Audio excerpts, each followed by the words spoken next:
Yasono bande komana somi ekolo Kongo lo sakombo kabino na kombo ya mbuluzi kimbangu jantungunwa lo sakombo kabino na kombo ya mama kipa vitandona lo sakombo kabino na kombo ya nzambe ya mpungu tulendo yasolete bankoko na babelela kie nzapa nzakomba akongo mongali vidi mukulu Mungu baba Mungu wa milele nzambi gaungu kalunga yasolete nzambe na bomboyi azali yakotala maimako de karakati nekolo Kongo na mokili mobimba ya solo ezali lokumu mpona biso na bino tokumisa solo nzambe ya bomboyi azali na ntango tokomona baconfusion tokomona oyo nyonso ezosalama na kati na mokili bozala na esengo ke nzambe na bomoi azali kosala a travers biso bobanga te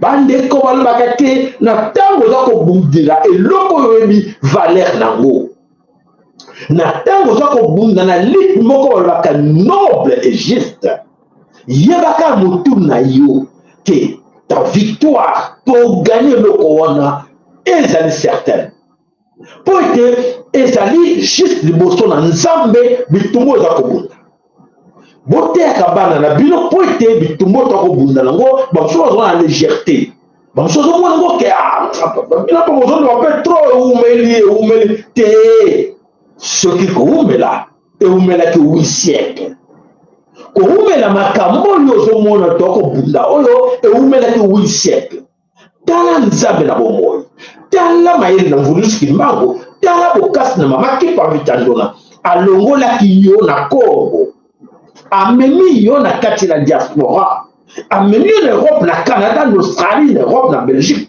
na bamboka nyonso amemi biso mpo na nini po ete tokutana na oyo tokoloba lelo oyo toza komona lelo po bandeko ebele baza oyo biso totiki na kati na Congo en tout cas bayebi eloko te baza koyeba te nini ezoyela bango soko sewi ke tokomi na ere diversion nini yango ere averse yango nini yo oyebi ke te ke fin hégémonie na bango occidental esilaki hégémonie yango nini yo abo ayebi eloko te yo tata mama oyo vandi na kati na poto oyo toza kolobaka mikolo nyonso tozorepetaka mikolo nyonso avec des vidéos soki oyebi nano te oyo toza koloba fin hégémonie occidentale ere ya poisson esilaki poisson ere ya mensonge esilaki mensonge wana yango nde moto esalaki 8 siècle ya mensonge tokoti 8 siècle koko ya koko ya koko ya koko ya koko ya koko azalaki te mais bango bagardaki stratégie wana comment dominer sur nous 8 siècles ya mensonge ya démagogie ya barbarie ya frappe ya nyonso ya moyibi ya escroquerie ya nyonso ya religion ya éducation ya enseignement ya politique nyonso mensonge na mensonge quelle grâce Sina nzambe merci ko papa sina nzambe matondo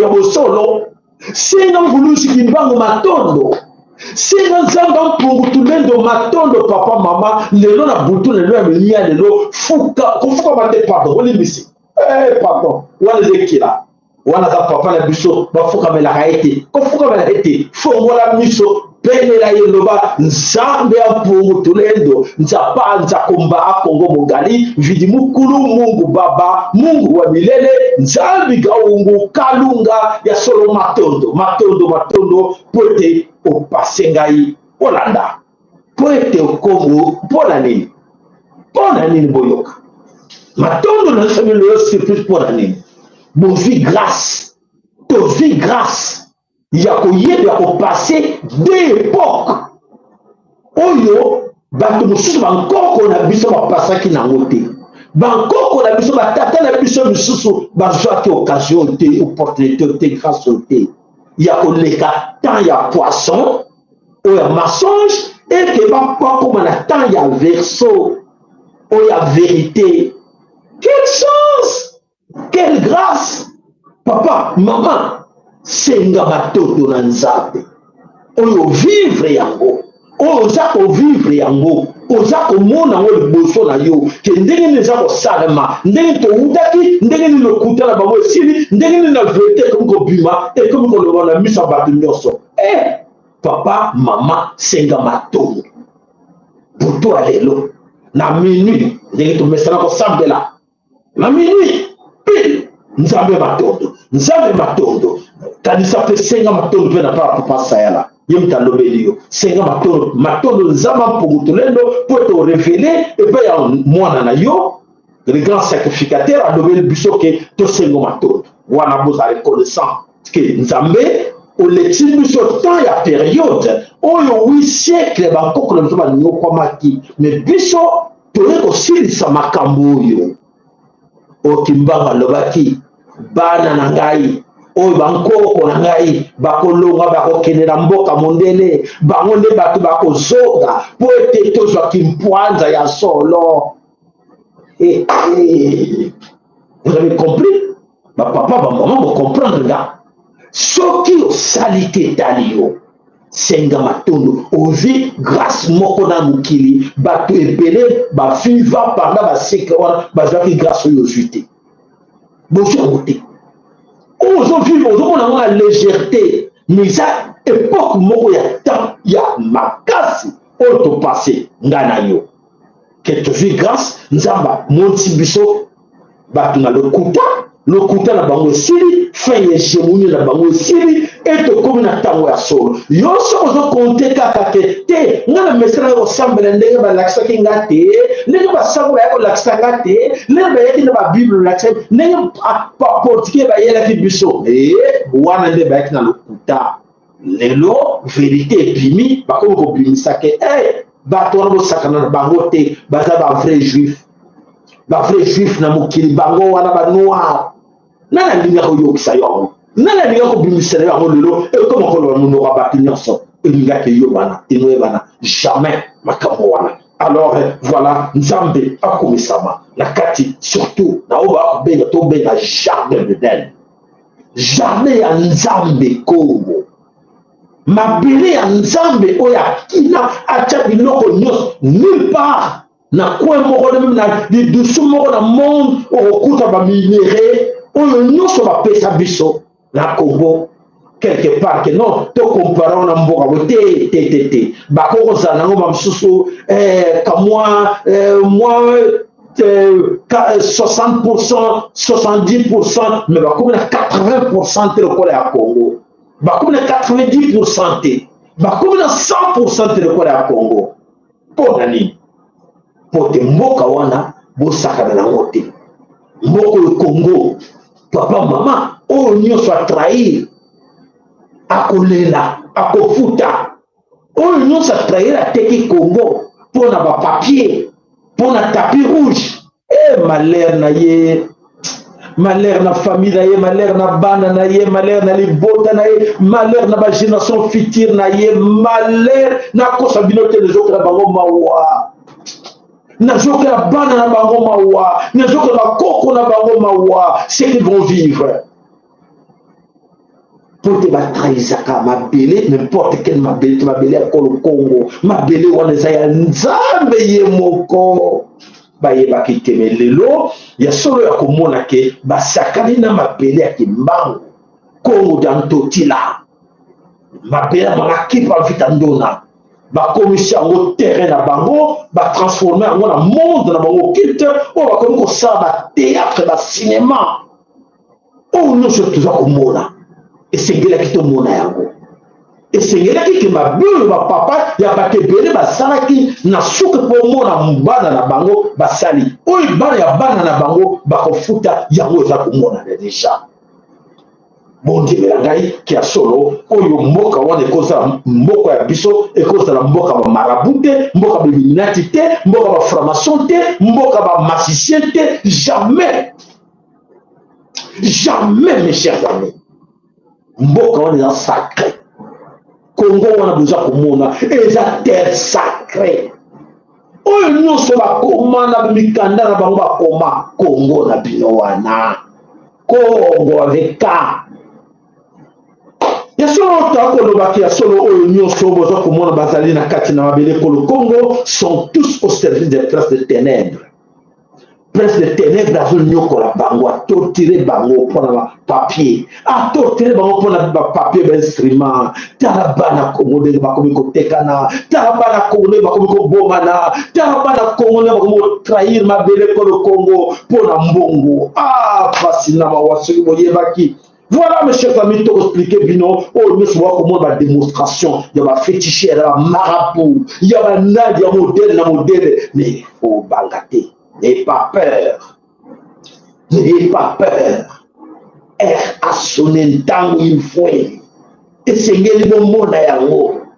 Oh, bah, bombe la kibino, bon monde à yango, mais et c'est le bon monde à yango. Voilà, on dit que il y a solo notre cher grand garant de la nation Congo, l'empereur, les rois suprêmes, les communistes de Bakisraël. Alors, il faut agir, à frapper fort, à l'axabino, face à la bombaki. Et takomona ya solo tekomona ya solo nzambe ampungutu lelo alobaki ke na kofrape bango na kotia confusion na kati na bango na kati na mabota na bango ya solo tobali komona ndike ya solo ntango yango ekoki oyo tobali kondima teke tokokoma na epoke ya carrière boye tomona nyonso bepisode nyonso oyo babombelaki biso ebali kobima polele na miso ya bato nyonso ya komona ke ya solo nzambe oyo ya bomoi aconfondre bango atie bango devant fait accomplir alors moi basala autrement exaté mayele na bango nyonso esili alors mayele sili bandeko bana some kolo Congo ya komona oyo nyonso ezokoto komona kati kolo Congo bokamwate eza eloko okamote ezali vérité oyo nzambe azotinda liboso na bino po ete bomona makambo oyo boza komona liboso na bino ya kotala oyo aza komona na miso po ayeba amona azako amoni te etali po te ye moto akoregrete na ye na mwasi na bana na ye po te bakozala na pasi bayebi eloko moko te. Voilà bandeko tokoloba ya solo te po te tokumisa oyo ya biso empereur roi nani savant nani oyo grand garant de la nation, tout ça va comme on so, to pesi la Congo ya Félix Antoine Tshilombo Tshisekedi, to a été bravo Fatih Beton, voilà, tout le monde, vos marabouts, tout le monde marabout na yo, venant de tous les coins du monde, on a attribué à démonstration na yo na katine kolo Congo, Fatih Beton, bravo. Alors, monsieur Fatih Beton, Fatih Beton na biso, mwana beto wa Kasai. Quel honneur au Salabiso. Et selon mon abeto à Kasai, tout le monde qui est là qui biso, n'a pas les bossons, l'épisode de les bossons, tout le monde qui est là qui biso, le meilleur pasteur du monde. Oyo le stir naïe, tout le monde qui n'est pas boire qui est là qui biso, n'a le lac n'a pas cri. Loretta, Merta, je sais, wala sera kindeko, wala bakri ebo mwana ngorie, esa na ngorie wana, ezeka bakri kaka, ezeka po aseksa bino, ezeka ngo ba blague.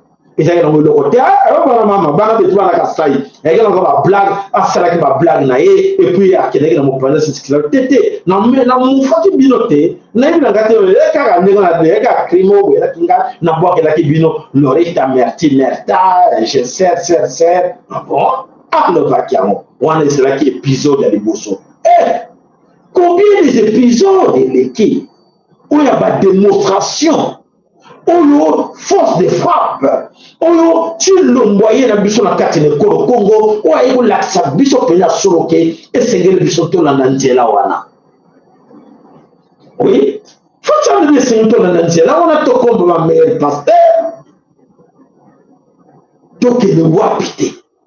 Tout le monde moni aleki na banzela nyonso akei na l'église nyonso akomi oyo esengeli akomaki catholique bomoni na foto wana epai ya pape akendaki na bamusulman akende kozwa bamusulman azwaki na bacatholique azwaki na baprotestant azwaki na mpevi ya longo azwaki na binzambi asimbaki nyonso partout. L'homme fort du moment, Félix Antoine Tshilombo, qu'est-ce que tu nous regardes encore comme surprise? Après Lorita Merta, et voilà les Illuminati francs-maçons, alors qui te ont bisoté, te salakaboye, te prêter serment, pour aider aussi au petit moutou Bakata. Bravo! Tshilombo, bravo, le tout puissant, tu es vraiment puissant. Tu es puissant, vraiment, Félix Antoine Tshilombo, là tu nous amènes. Et voilà la dernière démonstration de Félix Antoine Tshilombo.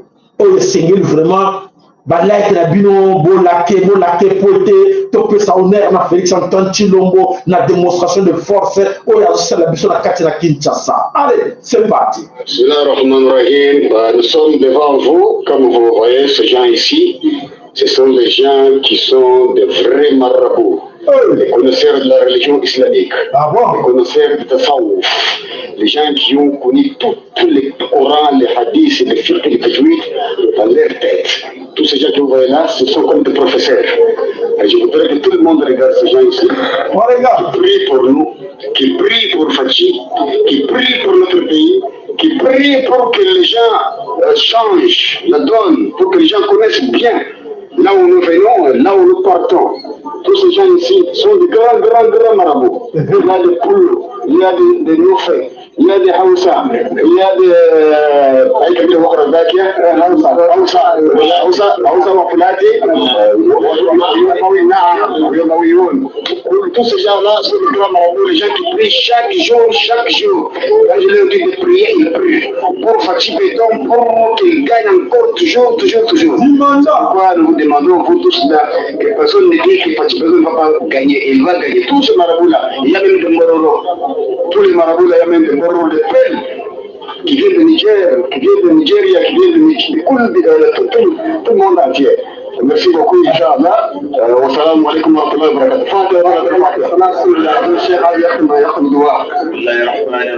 الحمد لله رب العالمين الرحمن الرحيم مالك يوم الدين اياك نعبد واياك نستعين اهدنا الصراط المستقيم صراط الذين انعمت عليهم غير المغضوب عليهم ولا الضالين اللهم صل على سيدنا محمد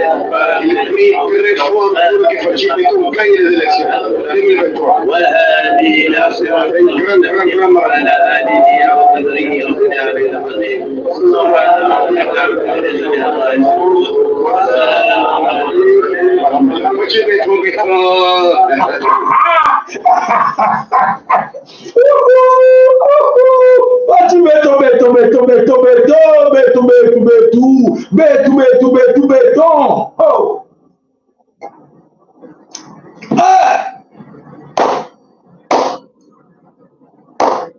Mboka Lumumba, mboka ya Lumumba, mboka ya Mvuluzi Kimbangu dia Ntungunwa, mboka ya Mama Kipa Mvita Ndona, mboka Royaume Congo ya Mama Nzinga, mboka ya Mama Mafuta.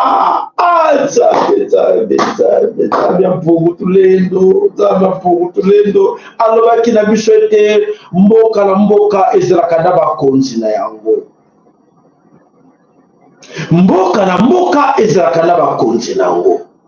Soki bomoni épisode oyo, la dernière démonstration de peur, je dis bien la dernière démonstration de peur, oyo Fatih alakisi bino eza grave ya kobisa bino ke ya solo biliaki bango bikoki.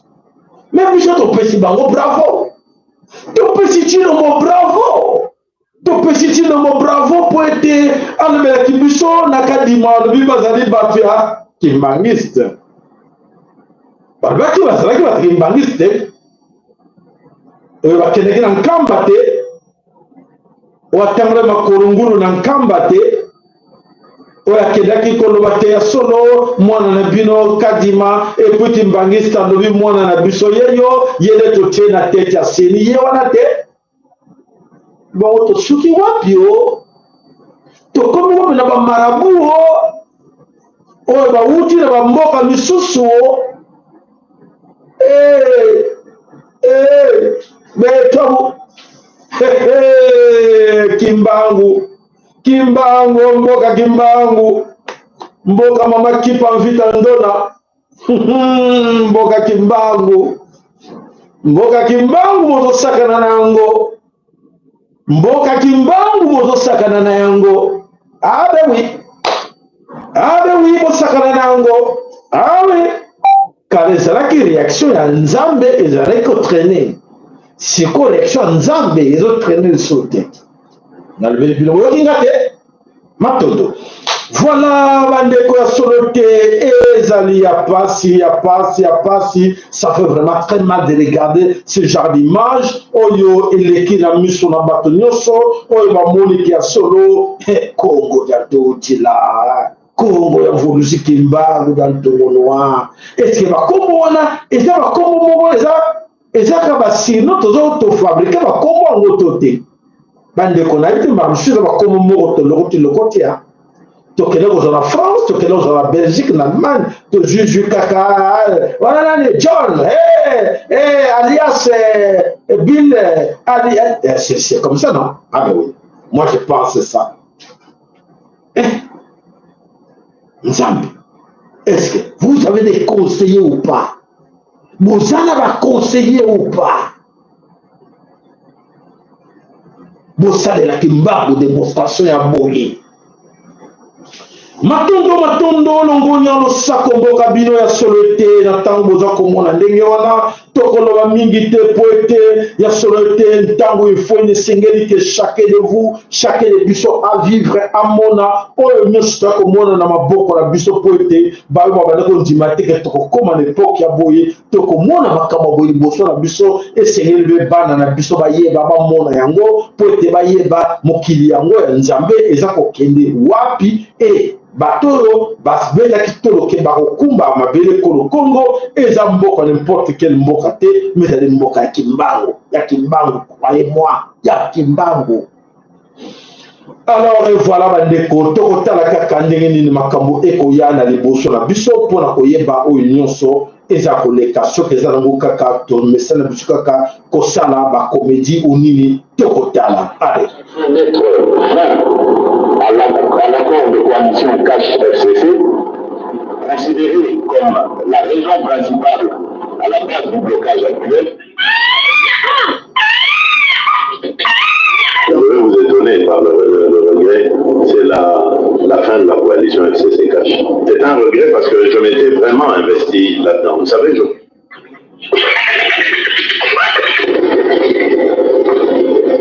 assez souvent, il faut parler seulement quand et si tu as des mots qui sont plus forts que le silence. La libération de tous les détenus et prisonniers politiques. Il n'y a plus aujourd'hui dans mon pays de Congolais arrêtés, détenus ou emprisonnés pour leurs opinions ou appartenances politiques. Bravo, Félix. Les Kenyans tombent sur le 23 à Bunagana. Ben voilà. Ah, oui, on a vu ça. Voilà, on a vu ça. C'est pas possible dans ce pays. On fixe des choses, des règles. On dit c'est comme ça qu'on va fonctionner. Et vous revenez sur sur vos propres engagements. Vraiment. Et moi je me pose la question, si vraiment il y a des hommes d'État dans ce pays, des hommes d'honneur, sur ça qu'il faut dire. Parce que moi quand j'engage mon honneur dans quelque chose, je ne reviens pas en arrière. Bravo. Et je retire ma signature au nom de l'UDPS à cet accord que nous avons signé à Genève hier dimanche 11 novembre. Et je vous promets de faire du Congo l'Allemagne de l'Afrique. Ah oui, c'est déjà fait. Ça ne sert à rien de faire pour des morceaux de terre, alors que c'est l'East African Communauté qui deviendra notre pays. C'est déjà. Donc, C'est déjà. Chers compatriotes, Bravo. veuillez vraiment continuer à suivre la voie de la raison comme vous avez commencé. Oui, merci. Ne vous méfiez pas de moi, Pas ne du vous tout. méfiez pas du Tu as gouvernement. raison, pas du tout. Parce que nous ne sommes pas là pour vous faire du tort. On a confiance. Au Sada Moyo, aux Amona Maïnanga, c'est vrai, Totanga Nayo, ou bien au Stolanda, tout ça, Boloko. Ah oui, il a quand même Ah oui. Nous sommes obligés aujourd'hui de consacrer nos ressources à renforcer les capacités de notre armée, alors qu'on pouvait continuer avec notre programme de développement local des 145 territoires, avec le financement de la gratuité de l'enseignement, avec le financement de la couverture santé universelle. Donc voilà, c'est bravo. Bravo, nous avons développé des politiques régionales. Et notre pays vient d'adhérer dans l'East African Community. Oui, bravo, merci. Une communauté qui va être une communauté d'intérêt commun. Merci. Et qui visera le développement de nos pays respectifs. Merci Chilombo. Vous voyez que le Congo s'agrandit. Nous avons réussi à impliquer le manioc dans la fabrication du pain à hauteur de 10%. Merci. Cela nous a permis de faire des économies sur l'importation de blé. Bravo. Économie de l'ordre de 10 à 20 millions de dollars qui se fait. Mais je pense que dans les jours à venir, avec le déploiement de la force régionale, nous obtiendrons le départ du M23. You're now in your negotiation.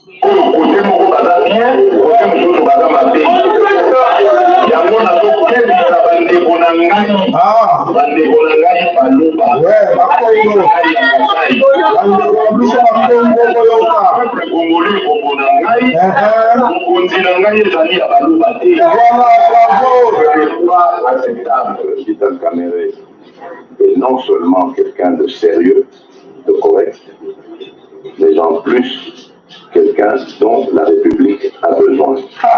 Oui, bien sûr, bien sûr. Le pays a besoin de grands voleurs comme celui-là, c'est un homme qu'il faut respecter. Mais en tout cas, Félix, bravo Chilombo. Vraiment, c'est un homme de parole, cet homme. Hein.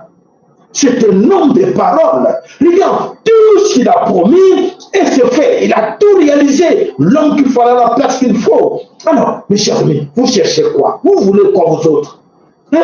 Vous nous soumis.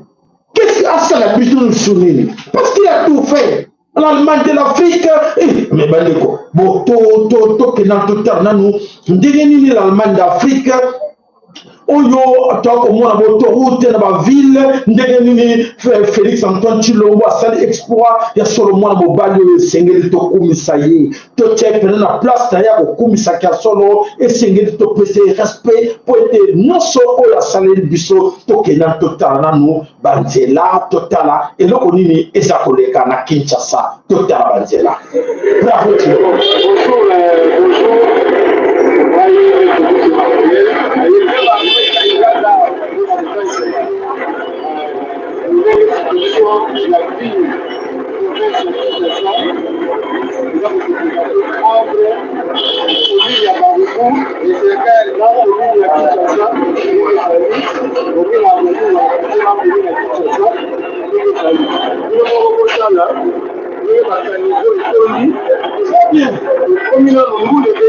Ah oui, très bien.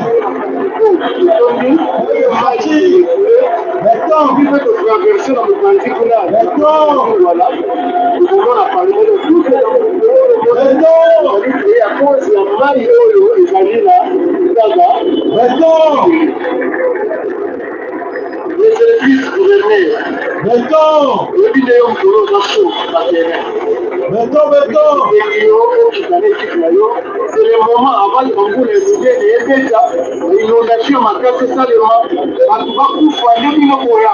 voilà, béton, bravo béton. Il y a solo monine de Konaga au Kumisaye, Alexis Banzela Tshilombo Sali, Alexis de gouvernement naïe, même la Nino, tout ça, et ça au Salamé bon bureau de Baka. Bon, mettez ma baisse s'il vous plaît. Un motika, bon dit ma biso, celui fait un salama comme malamu, ton dit mais parce que tu peux banda qui me conduit, tout le monde est là comme ma bête Tshilombo Salité, nous sommes en Banzela qui te connaît.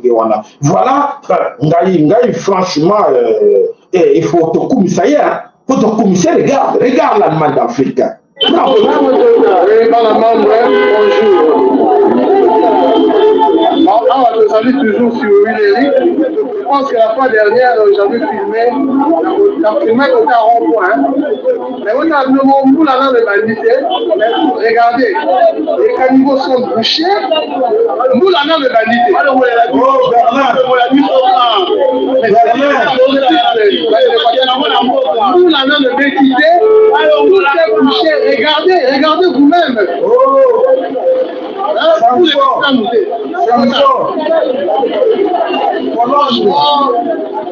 demande aux autorités de la ville de Kinshasa de faire quelque chose.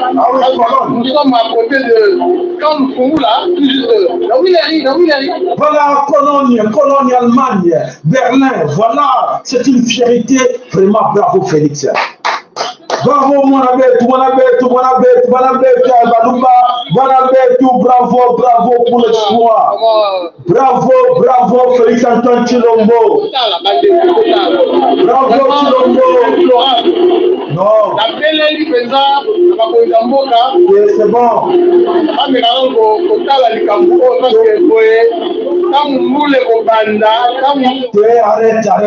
Arrête mon frère. Tombe sana biso ndenge wana tika biloko no wana di. Tika biloko wana tika kosa. Et ben zela ki toko ndenge wana kosa do taba commentaire sous que non ta mbule quel mbule konoka. Mais ce sont bons. Nous sommes encore dans les cours. Dis c'est quoi cette histoire yo que dis. Na ko tomba la sima na ko na chaîne na gate. Et je ne comme c'est le moison ba sous ba kamo soki ba mayon. Mai wana ça ndenge on fait ça ndenge wana et ça ba canalisation o tu le moitié poité et ça la munene na ba voiture les canalisation. Pourquoi va critiquer? Arrêtez. Hein? Tout dit Makamutu, ça Makamalamu. Voilà l'Allemagne d'Afrique. L'Allemagne est là, il faut pas accepter. C'est l'Allemagne de l'Afrique, l'Allemagne d'Afrique. Hein? Alors, mes chers amis, voilà. Oyo ezali exploit munene oto akomona na kati na biloko le Congo ya solo ke na komona oyo nyonso Chilombo aza kosala esengeli tokumisa ye. Aso matondo balaki na bino matondo mama na biso Bijou Kizinga na geste na osali mpona kosoutenir chaîne matondo epai na yo mama Bijou Kizinga. Matondo balaki na bino s'il vous plaît boyi na biso te tokumisa te balaki moko tiata kokumisa tokumisa te. Tu vas non, quand on critique Chilombo, bana betu la kasai boza, tu vas live quoi? Tu dois comme ça, nous ça les salama. Donc, je pense qu'il faut tous être honnête, hein, mes chers amis. Tout ce qu'il y a encore 9 mandats. Comment ça les mandats les bossons, tous à la passion, tout ce qu'il y a, tous PCK 10 mandats. Na 10 mandats tout ce qu'il y a. Tu retournes à l'être comme un 8e mandat ou 9e mandat avant la fin, tu tournes au salaire. Si tu as peine 4 ans, non, tu as 10 mandats. Allez, tu vas ça, na plaidé auprès de la population, tu as 10 mandats. Comme ça, on s'en exploit.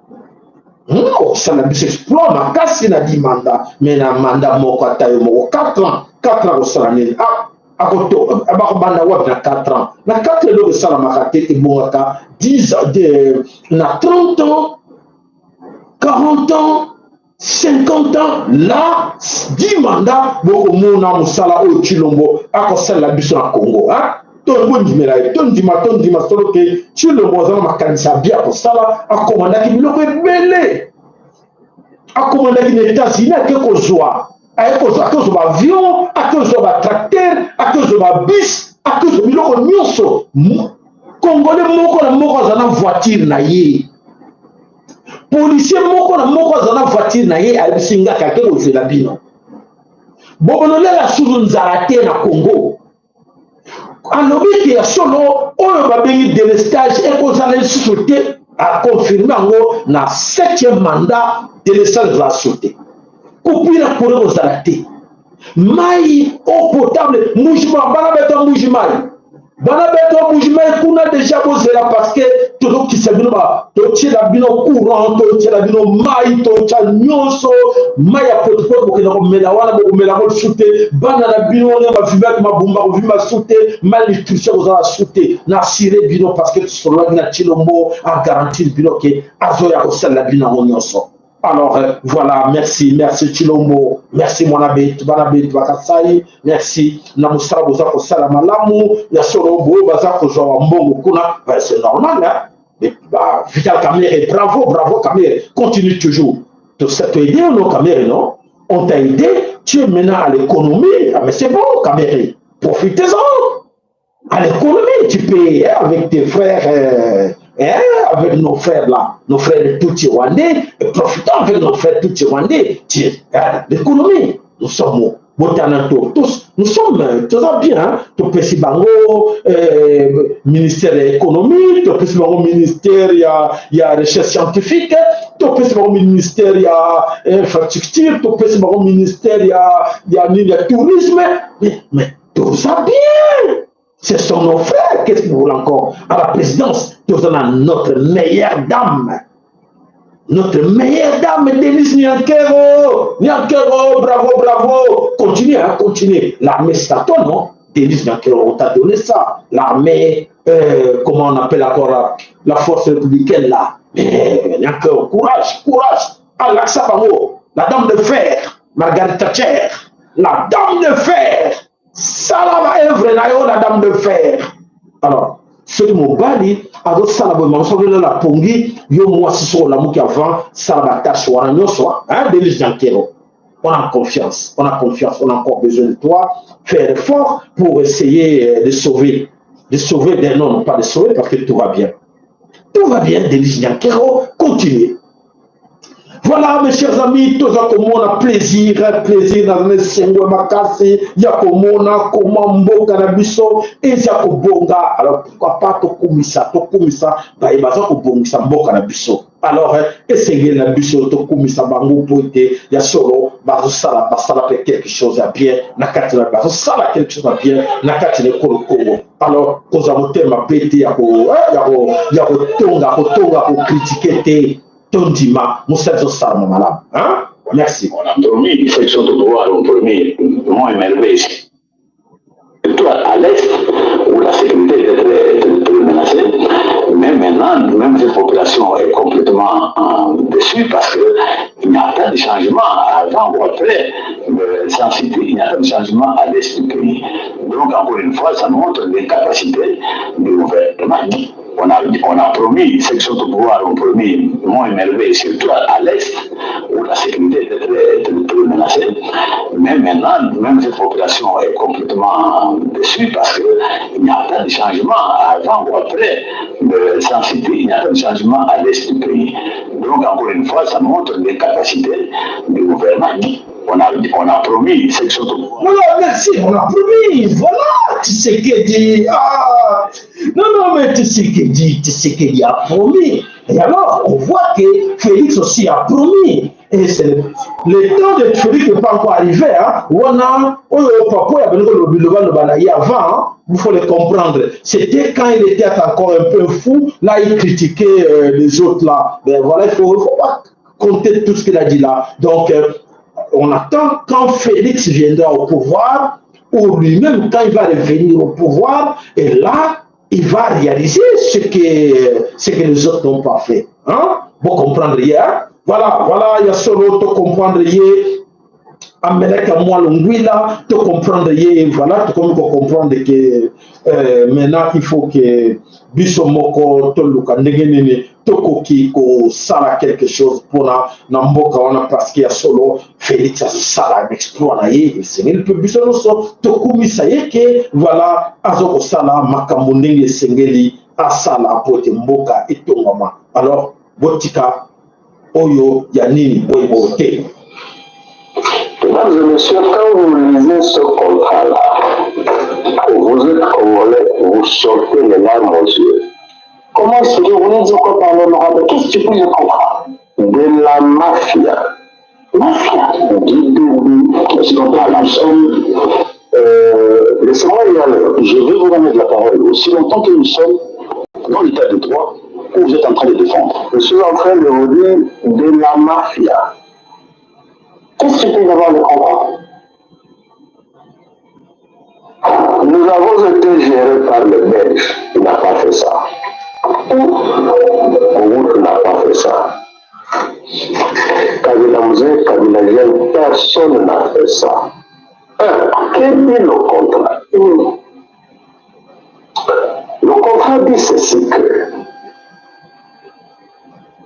la société primaire et la République démocratique du Congo vont créer des filiales primaires à RDC. La filiale primaire Gold RDC pour l'or, la filiale primaire Metals RDC pour le 3T.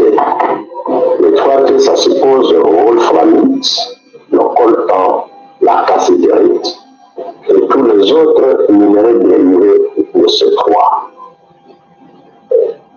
En ce qui concerne le primaire Gold et même primaire Metals, la société primaire n'apporte que 11 000 $, madame. Tu mens. 11 000 $. Donc, quoi ça? 11 milliards ou 11 000 $? Ça, faut préciser, quand vous parlez de 11 000, c'est nous sommes en train de parler de 1000 qui exploitent l'or. Il ment.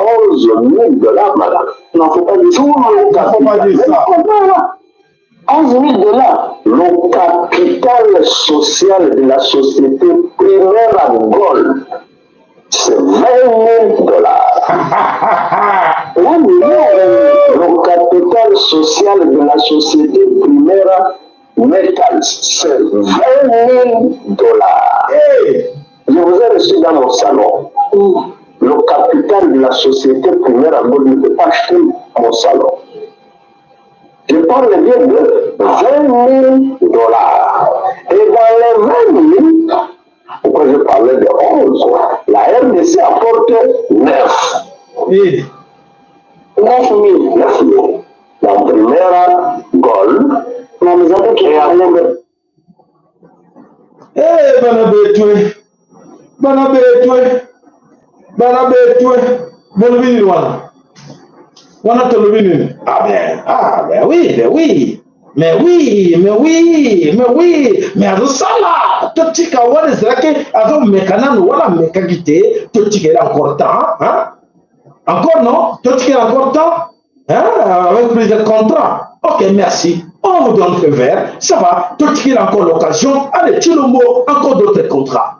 Même chose. Ah, qu'il n'y a pas de problème. On verra bien comment, après avoir.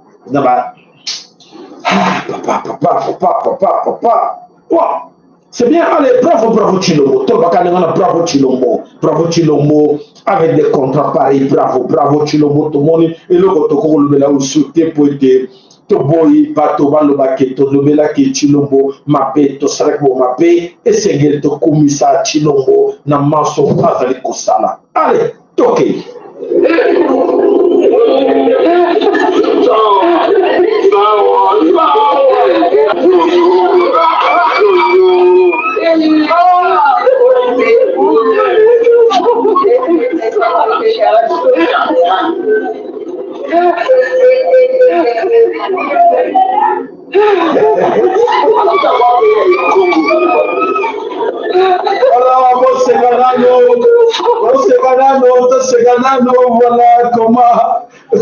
Voilà comment voilà la valeur. Oyo, tu sais bien qu'il y a solo l'espoir. Chilombo, je monde va sauver la mission niveau comme karateka, il y a que ça kana tête. Tu sais bien que tout comme information militaire, tout comme on sur la police, oh non sur bazali kosala, na mabele ko Congo, ezali ya lokumu, esengilike, to kumisa pe bango. Alors, notre dossier, comment on a besoin de correctionner, voilà. Voilà.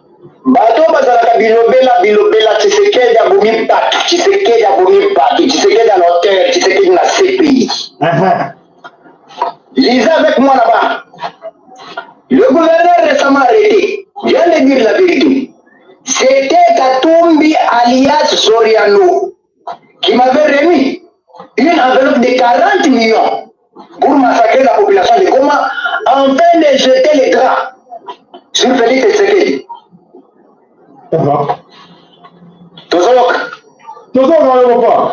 Congolais kondima lisusu te alias Soriano aya ko manipuler yo. Félix, hein? Messi alias Kivube Soriano na Munene Kivube. Voilà la vérité. Vous savez qu'il n'a pas sa justice. La justice est faite. La vérité vient de franchir des limites. Ah oui. À la face du monde, nous demandons aussi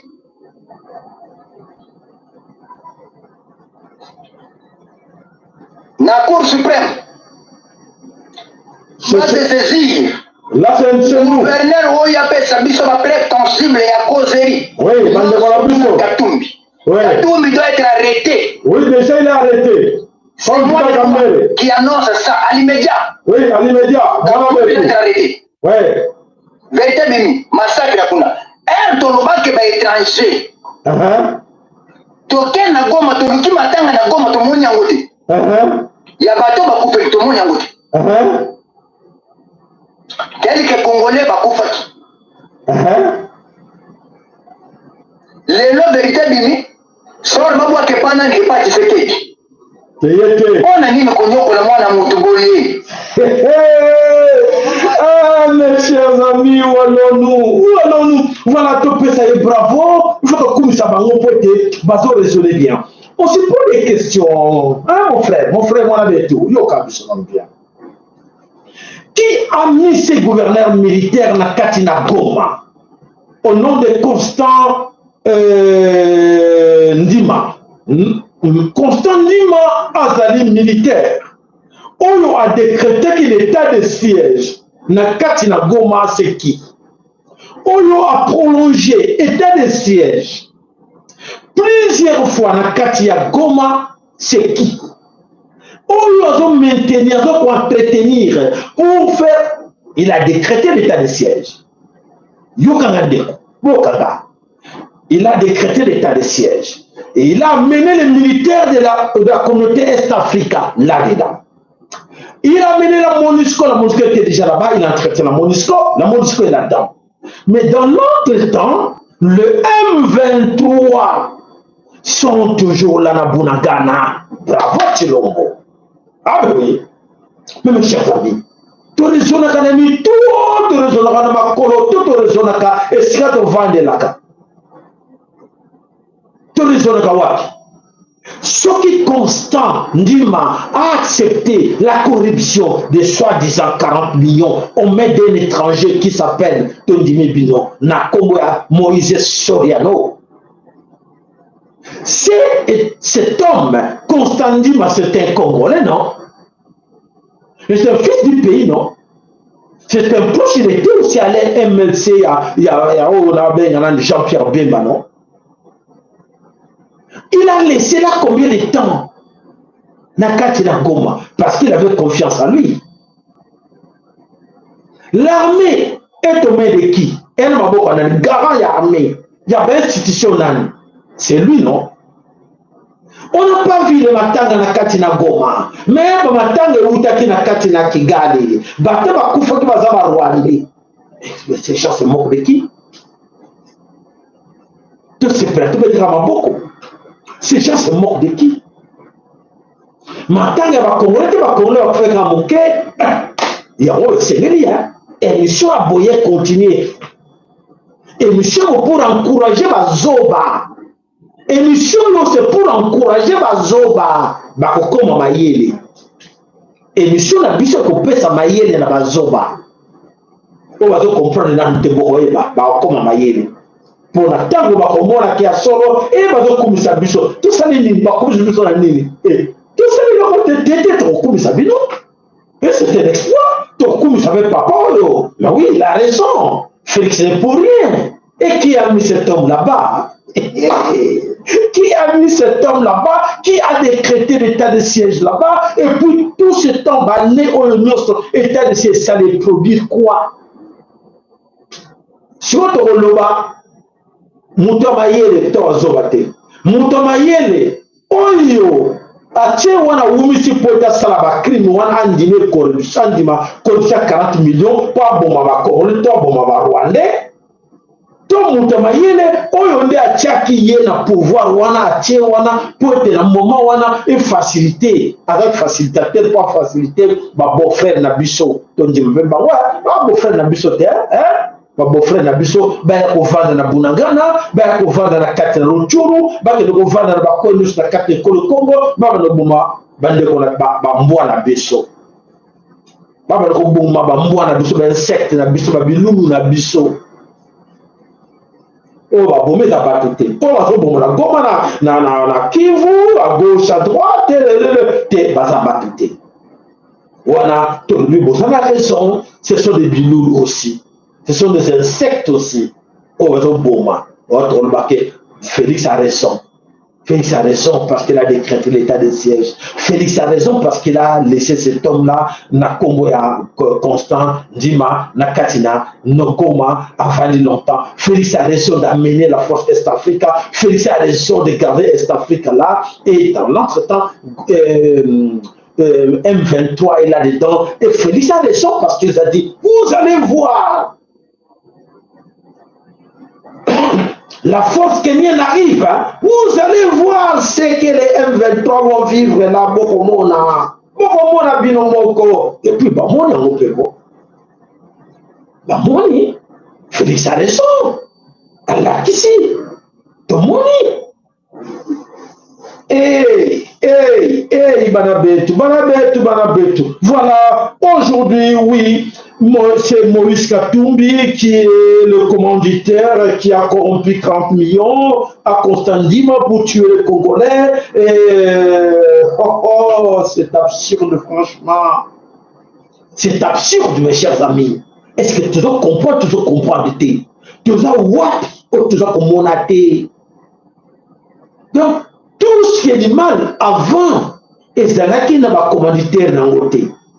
Tout ce qui s'est produit dans le quartier Congo bien avant, le commanditaire va s'arrêter parce qu'il n'y avait pas d'élection, il n'y avait pas de campagne électorale. Et maintenant, comme il y a des concurrents dans la campagne électorale, il y a des concurrents, on va postuler au bilan au fabricant parce que Moïse Katumbi a des produits, il est pèse, non? Ouais. Maman Martha, vous savez noter que Moïse Katumbi a nandaka comme roi, soit qu'il pas être séqué dans Bruxelles. Avec le roi, sur un yépo, mal à Bimbongo, Bazar Yambaye. Ce qui Félix a va voyager, belé na Kinshasa, c'est Moïse Katumbi, non? Pas si na yo, pas si na mon amote. Eh, Banabetu. Quelle émission vraiment bonne pour la binon. Beto. Ah, Banabetu Bakasai, bravo. Boujimai kuna, boujma wabalengela. Nakata boujma wabalengela. Kuna ndeto za kumona, ya solo. Ah, semo ya trop na kati na boujimai. Ya kumona, oza koleka na kati na boujimai. Toa kumona semo bana, baza ko sepela. Gratuité d'enseignement, bécole, et tongami ya solo, nandiga ko sakarate.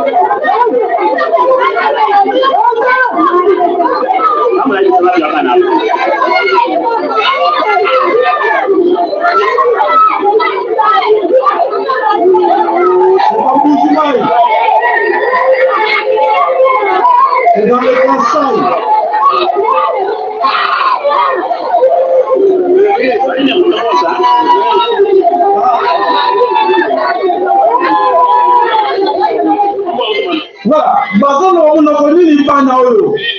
Bana bazako lela oyo bazako lela na monokoni.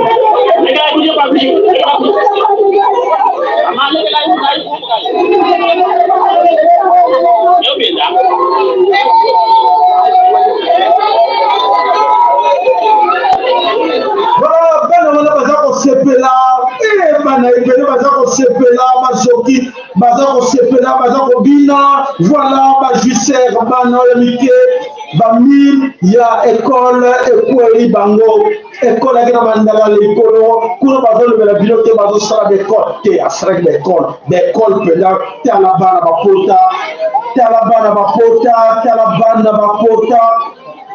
voilà, bana soti wana na école, babeli école épée, mwana maweja. Mwana maweja bamire s'écroulé na kati alors bana bazoki na kati na école épée mwana maweja na kati na mbuji mai wa balengela kuna tokanza kezaka béton te ba bâtiment moderne pour te côté déjà en Allemagne to yeso ba biloko boyiko mona te na kanti ba kosi no arrêter tato ya mulumo yo papa ya mulumo na école na yo ya kosi à cause de Fati.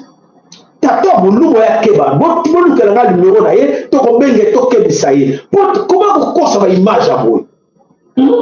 Na kata moko na biso mujimai, alba ke ba mire ko école primaire moko boye, seul matiaki a ondenge nini, ba mire ko li bana na mandala la likolo. Mais ça c'est faux. Nous jamais dit comme on a le raboté. Nous sommes des gens, biso ba sakana biso na pas valeur hein. Dans ta valeur, il ne faut pas jouer avec nous. Hein. On dit, on met en garde, c'est monsieur qui nous a porté cette image-là. Prochainement, ne fais pas ça. Chez nous, je ne sais pas ce que ils ont une image, on a ici, ah oui, ils ont erreur. Ils ont la Chulubate, na Kikongo, na Swahili. Ah non, voilà. C'est pas. Bolivia, ils ont la kanangate, ils ont un bougement été, mais ils ont na boma na kikwit, ils ont na wap, ils ont na Fizi, ils ont na Ruchuru, ils ont na wap, ils ont na Lisala. Matondo.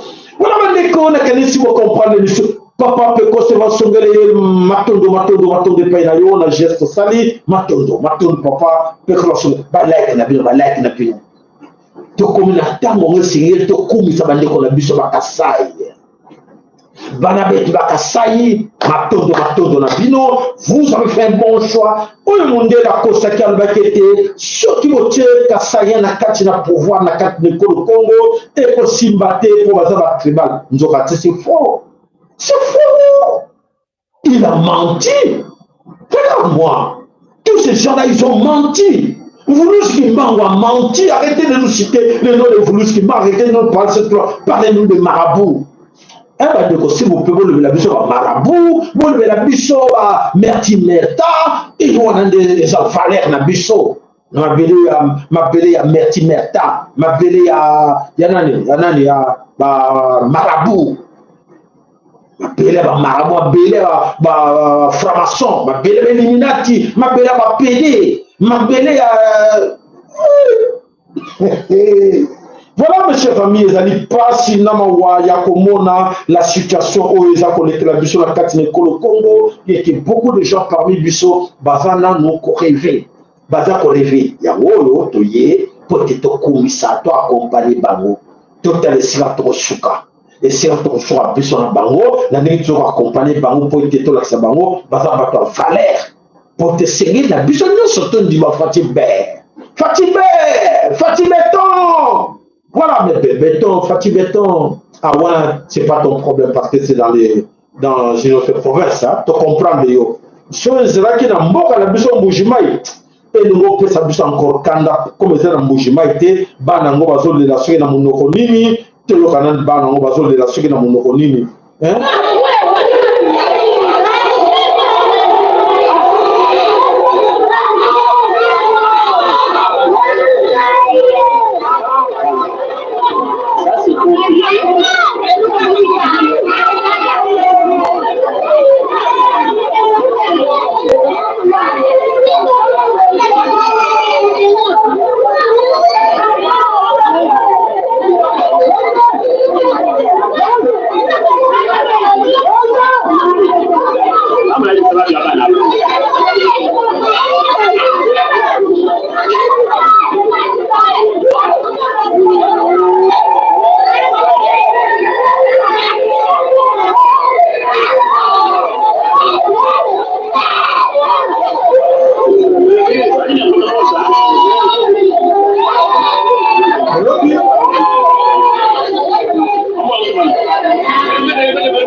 Ah, voilà, le Congo, le Congo, on s'en fout, on s'en fout, on s'en fout, on s'en fout, ce sont des Congo, on s'en fout, ce sont des Swahili, on s'en fout, ce sont des Bangala. Donc, quand tu vas à Chilouba, oh, regarde, quand tu vas à Chilouba, eh, ben, quand tu vas et ça la biso passe, quand tu vas à Bissoté, bon, ils ont, voilà. Ezayabamo.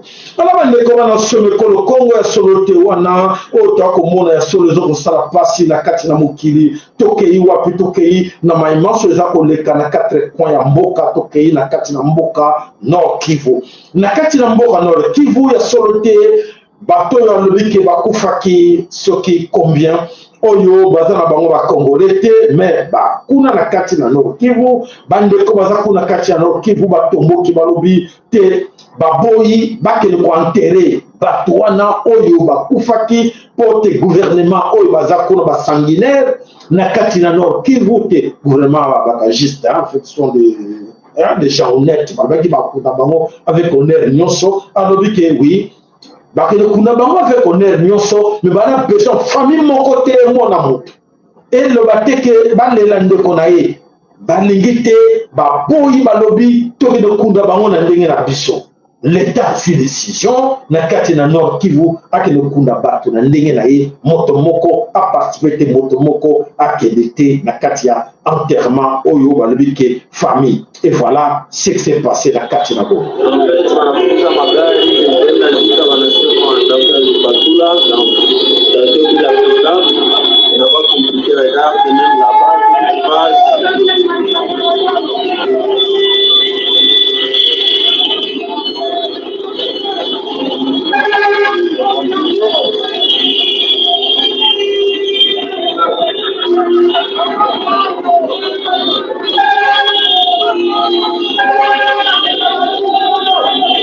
Voilà, système de remorque, kaka, batie, ba décorer le remorque, batie, ba drane mi pandi, alors ba que le reposer, ba cercueil, voilà, allez, ba population, ba lobby, pas question, et voilà, ba bandi ko passo là, nyonso. Ode makambo ezoleka tozana Goma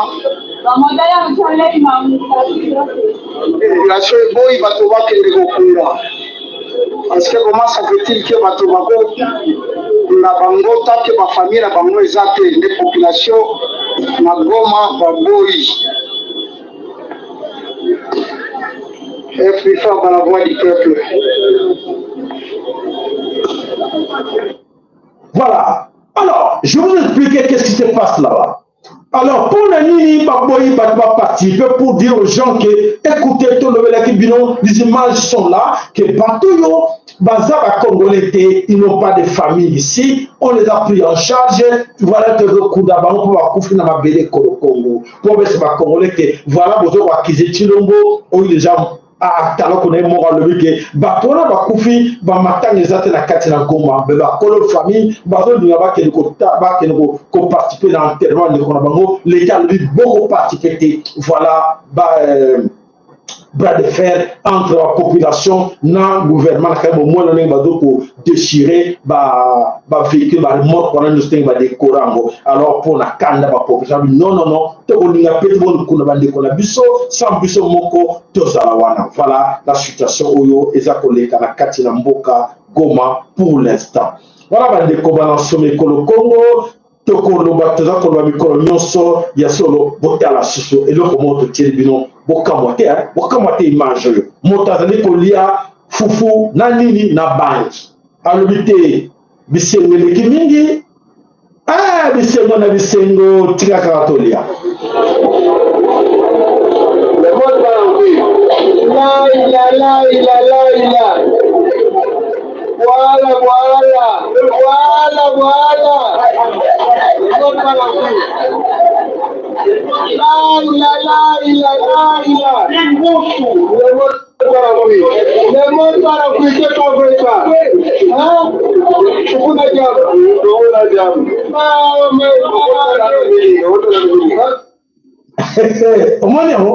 Bravo Chilombo, bravo, ça c'est bien ça. Ça c'est bien, oui, parce que aux Omona, les Arabiens, et c'est bien comme ça. Comme ça, Bazou Liandenge Wana, et autres, ça fait grand plaisir comme ça, dans la santé à Malamo, Amélie, Likaya, Amélie, Allé, Nango Bangi. Voilà, et le Ronini, Ezako de Kawana, Nakatina Mabele, Kolo. Nakata Bele Kolo Congo, Ezaya Pasi, Nama Wakomona, comment va Congo va commun à niveau Yaboui. Alors, parmi bateaux, de la campagne d'élection pour être Balouka candidat, pour être Balouka population va voter Bango, candidat, bateau 5 chantiers, bateau sous IDPS, bateau INC, Baki, Kosala pont, pour être gagner confiance à la population. Allez, en image, voter à la pont.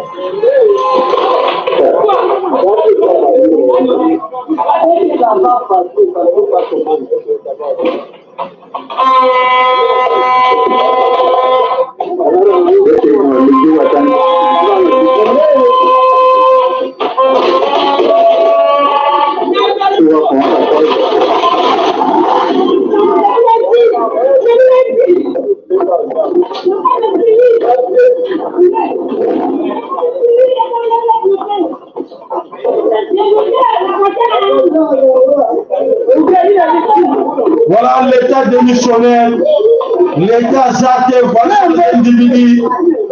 Les individus vont nous voir.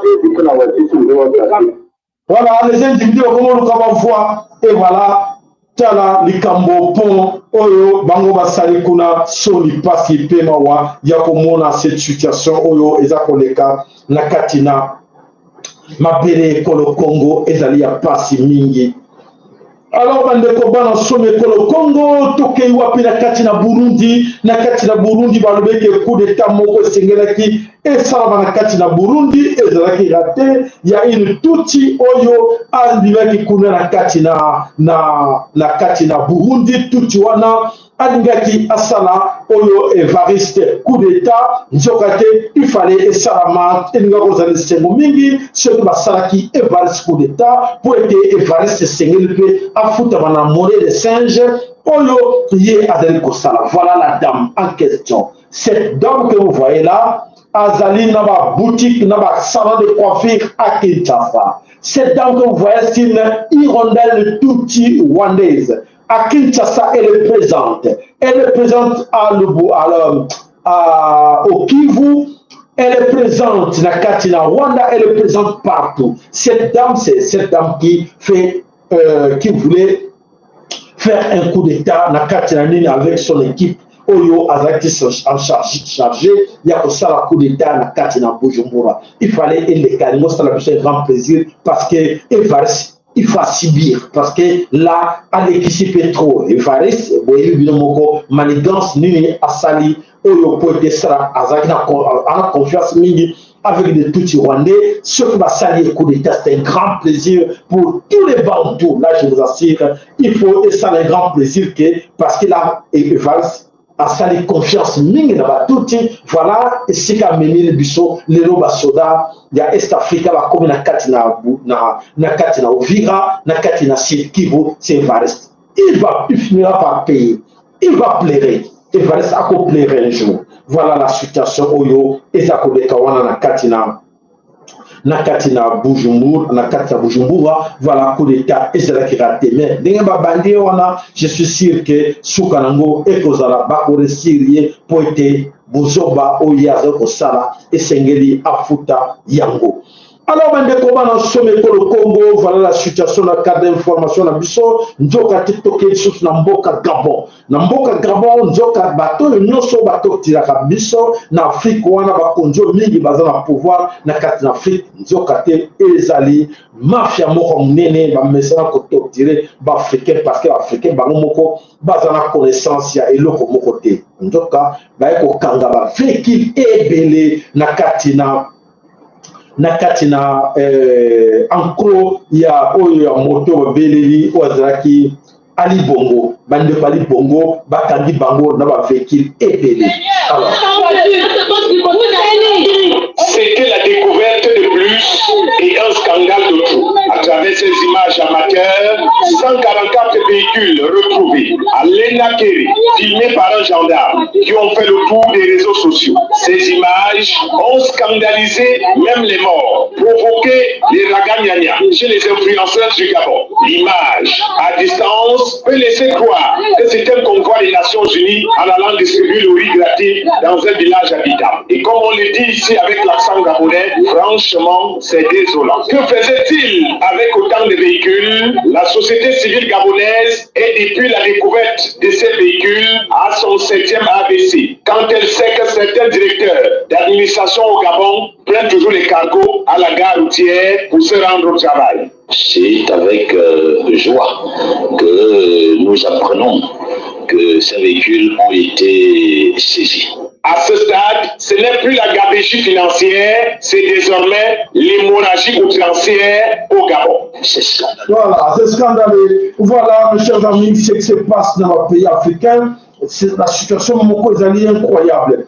Tous, Barsala Kango, le long de la Kansi Bandeke, Bele Bayoka Tiamoke, Oyo Chéribin, Okende, Nzokate Moto, Oyo Apakina, Koude, na assassinat na ye, Tomoni, Balbele Bicho Kezali, Ndekoya, Félix Antoine Tilomona, comme ya Christian Tshisekedi, Ye Moto a participé qui na kati na Koude, na assassinat ya Chéribin. Donc voilà, Ndengeni les familles à Tshisekedi, Bakoti na Makambo, Oyo Baboye Kilobi, Oyo Mobutu, Abane Kosala, et Bango Moko, Bakoti na kati na Bilo Kongo. Alors, toujours que ça une information comme ça, Boye Bakango que voilà, Oyo et les Kakiliwa, ya Chéribin, et Zarama Boko, ya famille, ya Félix Antoine Tshilombo.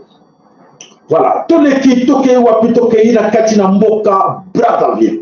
Toke na Mboka Brazzaville, mais avant de compter na Mboka Brazzaville, ton image moko interpellé beaucoup parmi vous. Voilà, je ne comprends pas comment ce type peut vouloir à nouveau être président.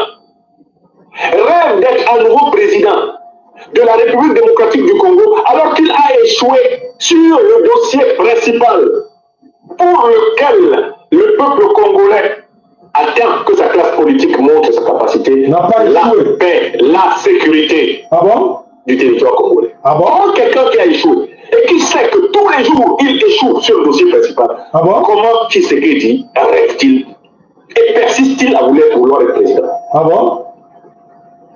Est-ce que Tshisekedi regarde les images?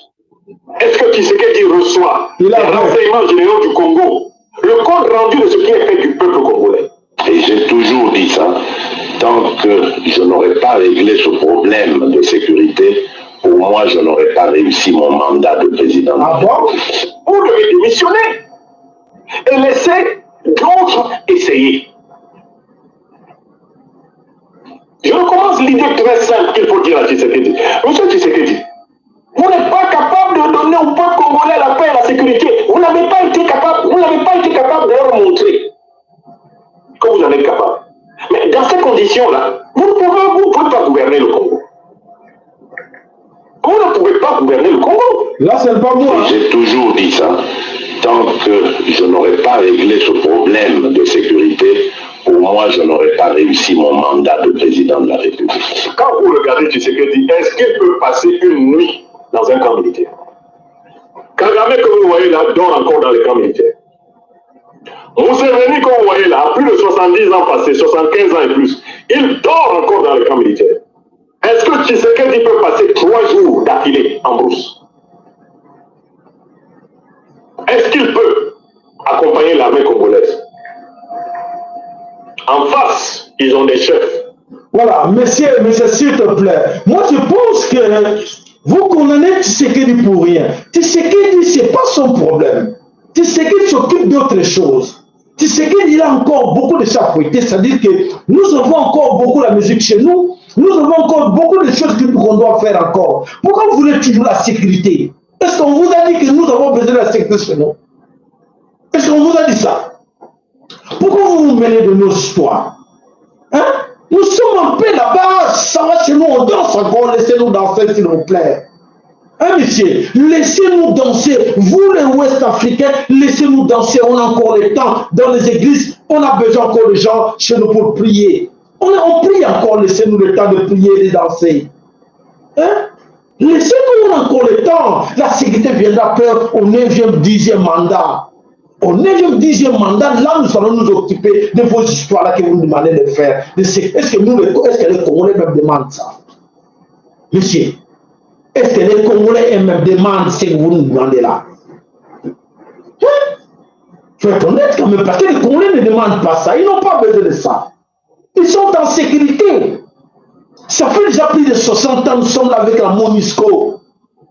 Il n'y a pas de mort chez nous. Il n'y a rien. La MONUSCO est là pour nous assurer notre sécurité. On a appelé encore la force Est-Africa. Ils sont là avec nous. On a appelé encore la M23. Ils sont là avec nous. Qu'est-ce que vous voulez encore? L'armée angolaise est là aussi. Monsieur, les gens qui connaissent bien ce monsieur-là, il faut le dire. Nous sommes en sécurité. Nous avons la force Est-Africa. Nous avons la MONUSCO. Nous avons les M23. Nous avons les ADF. Nous avons, tiens quoi, les Angolais. Mais c'est suffisant, non? Mais c'est suffisant. Et l'armée rwandaise qui s'occupe de notre FARDC. Mais la réponse est là.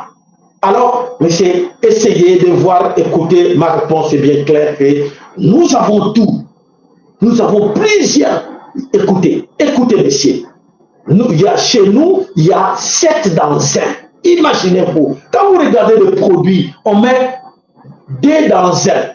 2 dans 1, c'est-à-dire que 2 produits dans 1. Donc, l'efficacité, en fait, 3 dans 1. Les gens se précipitent pour acheter, n'est-ce pas? Eh, ma maman. Vous se précipitez à répondre à son bâté, soit 3 dans 1, 2 dans 1. Ah bon? Ah ben c'est efficace, hein? Parce que, ah bon, oui, on achète. Mais écoutez, mes chers frères. Il faut dire bravo à Félix Antoine Tshilombo. Il est magnifique. C'est un gars a dit, vraiment accepté encore de prendre 4 10 mandats comme on le souhaite. Il nous a mené 7 pays dans 1. 7 États dans 1. Est-ce que vous avez compris? Vous ne l'avez pas, 7 États. Quelle force que Tshilombo a, la haute diplomatie. La haute diplomatie. Tshilombo a frappé très fort. 7 pays dans 1. C'est lui le chef garant de 8 pays. Ah ben oui. Ah, bon, ça me tient à l'âme encore. Voilà, mes chers amis, essayez de répondre à ces messieurs. Nous, les Congolais, ont répondu que ça va. Nous avons beaucoup de militaires chez nous. La sécurité est là. Félix n'a pas le temps de s'occuper de ça parce qu'il a fait déjà beaucoup. Il est fatigué. Les garants de la nation, il est fatigué parce qu'il a fait beaucoup de travail d'amener 7 États dans 1. Chez nous, nous sommes très contents parce qu'on peut aller partout où nous voulons dans ces 7 pays-là. Ce sont en fait comme nos provinces, hein, pour votre meilleure compréhension. Ce sont comme nos communes, provinces. Commune Kenya, commune Rwanda, commune Burundi, commune Zambie, commune Tanzanie, pas Zambie, commune Tanzanie, commune Ouganda. C'est chez nous. Vous avez compris? Voilà, répondez à ce monsieur, alors que comme il ne comprenait pas, alors je pense qu'il a eu la réponse que Félix a fait beaucoup. Il faut le dire, bravo Tshilombo, nous sommes en sécurité, bravo Tshilombo, chez nous il n'y a pas de mort. À Goma, c'était du théâtre qu'on vous a montré. À Goma, il n'y a pas eu de mort. Ce sont qu'on appelle les oiseaux. Les oiseaux qui circulaient, alors ces soldats-là, comme ils voyaient ces oiseaux-là dérangés, ce que vous avez écouté là, ce ne sont pas des hommes, mais ce sont des oiseaux que Félix a demandé longtemps. Il dérange, il circule, il dérange là. Allez, tue-le. C'est comme ça. Voilà la réponse est bien donnée. On verra bien. Voilà la situation. Je pense que le monsieur a déjà eu sa réponse. Alors, allons à Brazzaville. La Brazzaville, la situation est là, mais avant d'aller, tout le monde nous dit comment on peut faire ça. Matéa.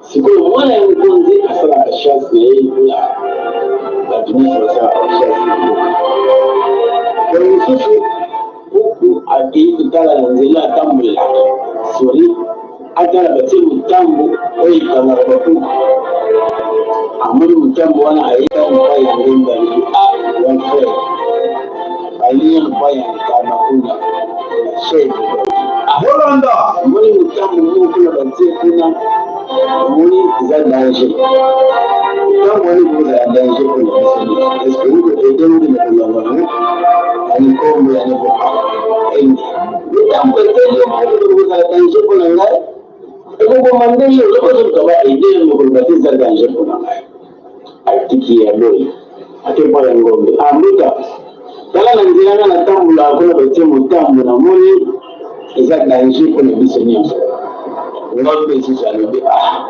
ego mpena mutambo yo kukula kuna ni atomi ikraze eza danger kuna bisoni eza mutambo tenye huru mai amukuse ibani kabawana huku utakulongelea mutambo wana azaliti aye mwana mkozi nela binarati minamosha sinazanga bwe ateko nyata mutambo wana kama nyata mwizo kisi tetanos kasana bwe komplikasyon bakata likolo mwana mkonza kufakate akufi na matanga batinyoso baye bwe matanga ya mwana mkonzi bayifu balia alipesa otebele ukata mtaba mtu Amerika bakula kaimba mumaibu kwa imba ya kwewe kumeli ukufa mumaibu ya hivi mwa mtambo wana hiyo kabisa ila muka mtambo bateni na wonsi kwa siku na wewe kini endeka malama atumali matanga yesu kukontinue mbola kupanda matanga imekwenda pisi ode alibuza ngombe wana mungu mai mimi ngombe babaka kaimbu kwa hii susu je kwani kumbe tambola kaimba goma waka kubali ya ngaru na hii kisetu mutambo wane zali danger pona biso musulu bakini izo mutambo na wamoni siko consequence baba kufaki urobe kufaki ukatila la beti mbuku ulamba yenu mutambo soki bayo bila kiba ngola danger wana baona ile ba kufaki kali kulimona mkonzi siku anaona matanga baona siko lilo bali kuna ko Brazzaville mboka za mboka na biso nyonso eza na Angola RDC Brazzaville za mboka na biso mutambo bazotia bino na mboka tongeboza na mayele bato kuzomona barwande baza kokotisa na mboka azali ba danger kala ni makambo zao ya RDC kuna barwande tango ya uwe kufungula miso kosika te na mabuzu na muninga mamba tito za mboka moko pepe moko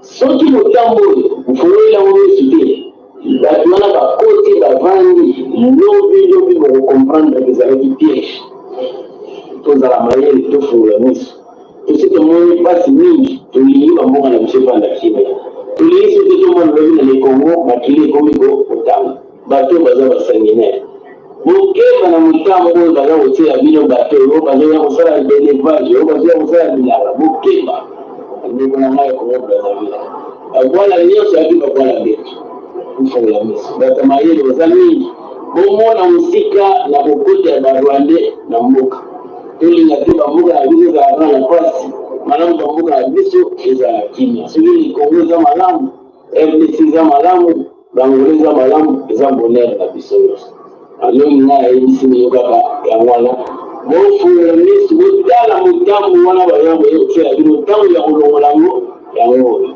Matondo, voilà la sagesse Bantu, la sagesse Congo. Yasuno papa no sako mingi na adage oyeni biso esengeli pete ngai na lobela bino autrement.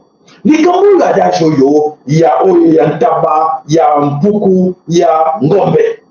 Esengeli pe biso na bandeko na biso oyo kasayen, oyo nga mukongo, oyo nga muluba. Oyo nga muswahili oyo nga boye wana ekweli pe na biso etali biso te biso nous sommes au pouvoir yango ya bino oyoki ntango toza koloba mes chers bana betu bana kasai bolanda biso bien bana betu bana kivu bolanda biso bien Bana betu bana bandundu bana Congo cuvette centrale bon da biso bien na bana Équateur.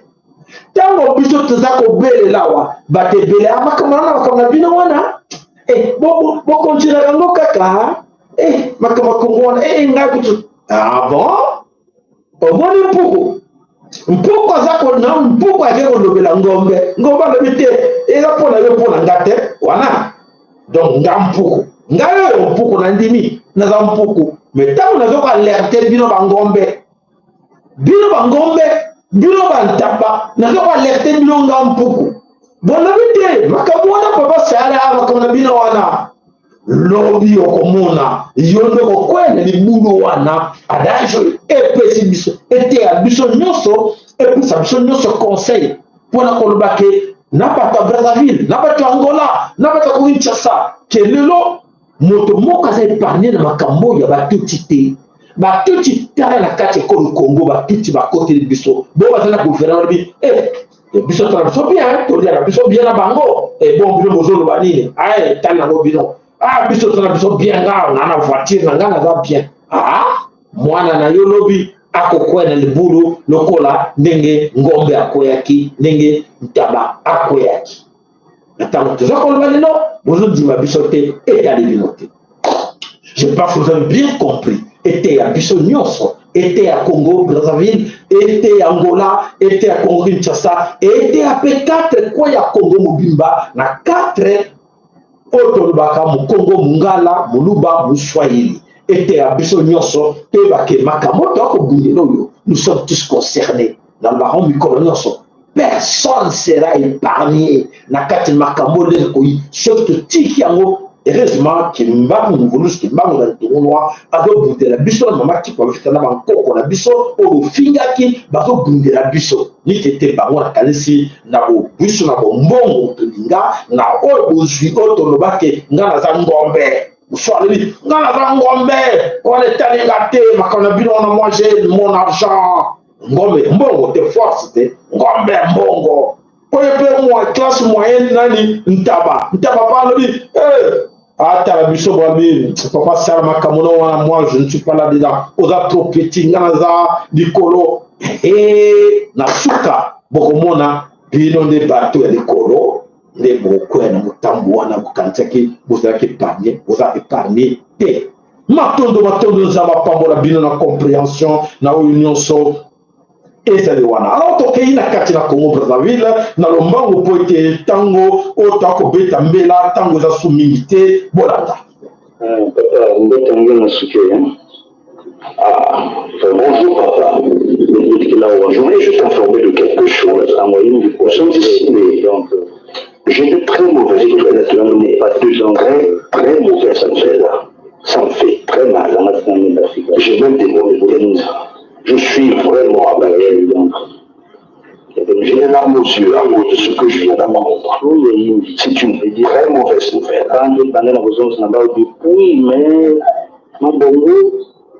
Il y a longtemps qu'on parle de cette affaire, mais les Congolais sont trop. Personne ne bouge. Personne ne bouge, ne fiche qu'un seul doigt. Donc, ma zone, hier, Bokaba m'a appelé pour me dire que la tante venait aussi de l'appeler pour lui dire que vraiment qu'elle ne sait plus quoi faire. Elle n'arrive plus parce que les terres qu'elle cultivait lui ont été dépossédées de force. Ils sont déjà sur le terrain. Ils ont demandé aux Congolais de dégager de ces zones et de dégager tout ce qu'ils ont cultivé sur ces terres. Même si ce n'est pas arrivé à maturité. Du manioc, des arachides et toute autre culture, il faut tout arracher parce qu'ils veulent commencer leur travail. Ils détruisent déjà certaines plantations et les terres qui sont en train d'occuper sont les terres les plus fertiles. La zone qui l'habitaille était juste à Bouanza. Par ailleurs, le ravitaillement des grandes villes de Brazzaville, de Lizy, et c'est cette zone qu'ils ont commencé à défricher. Ça veut dire que ça va être inversé. Et de l'autre côté, il y a aussi. Ils vont occuper également l'autre rive, lui a dit. Donc, voilà. Pour tout te dire que le village a été vendu. Je ne comprends rien. Je comprends plus. Je ne sais pas comment nous sommes, les Congolais. nous n'avons plus le courage de nous aïeux, comme les Madiala Manganga, les Moutamachua, les Mangungawa, les Manganga, les Njoko, les Tapas ici. Tous nos vaillants guerriers qui ont combattu afin que nous ayons les systèmes de sapin de bonheur. Là, nous aurons plus de terre. Donc, maman, c'est ça l'IAV. Nous n'aurons plus de terre. Nos mamans n'auront plus cultiver la terre. Nous sommes devenus des étrangers sur nos propres terres. Que nos intellectuels se mettent à leur ouvrage. Arrêtez cette éducation étrangère. Faites quelque chose, s'il vous plaît. Parce que là, c'est grave. J'ai des mots peut-être. Même si pour le moment, ils vont faire semblant, mais au moins, faites quelque chose. Parce qu'il manquait vraiment à chaque fois.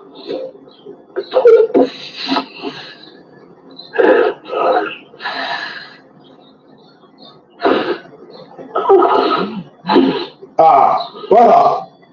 Voilà des fleurs. Voilà. Mukolo Mobimba Leli. Tata Mobimba Leli. Voilà. Imagine-toi, bon. Comme les étrangers dans le Congo. Tu t'imagines? Nous sommes devenus des étrangers dans notre propre pays, le Congo. Ah. Le pays appartient maintenant aux Rwandais. Ah. Tiens. Voilà, mes chers amis, voilà là où nous sommes arrivés aujourd'hui. C'est le cas, on disait, nous on a longtemps parlé de cette histoire. En face là, les gens écoutaient, non, ça ne nous regarde pas. Ça c'est le problème des Congolais là-bas en face. Ça ne nous concerne pas. C'est leur problème. Nous sommes bien là. Ils sont ici et là, mais nous on les contrôle. Eh oui. Comment les fois on a fait les émissions pour l'écouter? Votre soi-disant président est allé au Rwanda là-bas suivre, excusez-moi les termes, hein, les derrière des dames là, des dames rwandaises là. Votre gars là, il est allé suivre ça là-bas. Et le retour, vous allez pleurer. Qui nous a écouté? Personne. Ils n'ont pas écouté. Ils disent non, il y a la Congo, Bissau, saper, et quoi il y a la bissoté. Kuna na Congo Kinshasa non bino on a bino bozo ko bundela ngo bino ba papa Sahara biso zali ba juicer ou on équipe bisoté ba saper na ba juicer lelo e bandi ko ya mabe po to boyo kala bisoté on peut toujours le bon colonoso tu dois alerter tout le monde, tu dois alerter royaume Congo Mobimba. Nous avons pambola poétie à solo, nous sommes koyana, nous sommes biso, nous sommes moko na biso à telle ma poétie ayeba, mon sindo ya makambo oyo. Voilà, matondo na biso pour le nek biso aller bandeli, tina suka, partager, matondo pour na ba like na bino, matondo pour na ba nouveaux abonnés, matondo et pas na bino ba geste surtout, papa na biso Pekos François na maman na biso bijou. Kizinga matondo za mapambola bino tokutani mokolo na lobi ya solo matondo ingeta ibobo